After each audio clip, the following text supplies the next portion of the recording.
ناس كتير قوي قالت لي جرب المطعم ده، وكل ما اروح له الاقيه قافل. اتضح ان هو ليه جدول مواعيد معينه، بيفتح سبت وحد واربع وخميس. فدي اول مره في حياتي انا اشوف مطعم ليه جدول مواعيد هو معانا مع نفسه. في ناس بتشكر فيه جامد جدا، وناس بتقول ان هو مش حلو. هنروح دلوقتي نجرب مصطفى اللي عند صينيه الخمسه، وهنشوفه رايق ولا هنتضايق. يلا.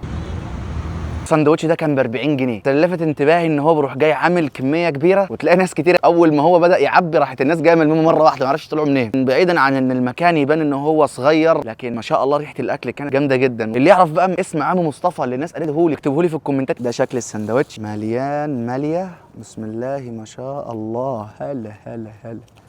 بص حوار الدقه اللي الناس بتتكلم عليه، زود دقه يا عم مصطفى، زود دقه يا عم مصطفى. فانا بصراحه زود دقه يا عم مصطفى يعني طالما الدقه الناس بتتكلم عنها كده، زود دقه يا عم مصطفى. ربنا يسترها ما تكونش حاميه. الساندوتش حرفيا بيوحي انه مكان قديم. 100 دقه محترمه، ربنا يسترها لو حاميه هتولع فينا. بسم الله. مفيش ريحه زفاره يا اخي، بس الدقه نار يا لهوي. زود دقه يا عم مصطفى. زود دقه يا عم مصطفى، انا اسف يا عم مصطفى. نار بس جميله. بص الساندوتش عمال يسيل ايه. ساندوتش واحد عايز له ساعة تمرين عشان تنزل السعرات الحرارية اللي فيه، لكن صراحة كساندوتش ب 35 جنيه ومفيهوش ريحة زفارة والطعم الجامد ده، اقسم بالله انه في قايمة رايق رايق رايق.